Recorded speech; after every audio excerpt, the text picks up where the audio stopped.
અહીંયા high alert આપી દેવામાં આવ્યું હતું, આખા કચ્છમાં હાઈ એલર્ટ આપી દેવામાં આવ્યું હતું। આપણને ખબર હશે કે માછીમારોને પણ પાછા બોલાવી લેવામાં આવ્યા હતા આજ સાંજ સુધીમાં, અને ભુજમાં પણ અત્યારે બ્લેક આઉટ કરી દેવામાં આવ્યું છે। ભુજમાં પણ પાકિસ્તાન દ્વારા ગઈકાલે રાત્રે ટાર્ગેટ કરવાની, હુમલો કરવાની કોશિશ કરવામાં આવી હતી, જે નાકામ કરાઈ હતી। ભારતીય સેનાએ આજે જ્યારે પ્રેસ કોન્ફરન્સ કરી ત્યારે એ 4 રાજ્યોના 15 સ્થળોને કહેવામાં આવ્યા હતા કે જ્યાં પાકિસ્તાને હુમલાની કોશિશ કરી હતી, એમાં ગુજરાતનું ભુજ પણ હતું।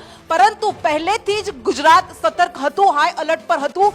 ગૃહમંત્રીએ તમામ મુખ્યમંત્રીઓ સાથે વાત કરી હતી અમિત શાહે, ત્યારે એમણે પણ તમામ રાજ્યોને, આ 4 સરહદી રાજ્યોને તૈયાર રહેવા માટેની સૂચના આપી હતી, આદેશ આપ્યા હતા, અને ભુજમાં પણ અત્યારે બ્લેકઆઉટ જાહેર કરાયું છે। મનીષ, हाँ बिल्कुल कृष्णा, व्यूहात्मक दृष्टिए भूज पर खूब महत्वનું છે, કારણ કે આપણને ખબર છે કે ભુજમાં જ્યારે ચોકીઓ બનાવવાની કોશિશ થઈ અને ભુજના નાગરિકો પણ એ વાતને લઈને બહુ સતર્ક રહે છે કે પાકિસ્તાનને કેવી રીતે જવાબ આપવો।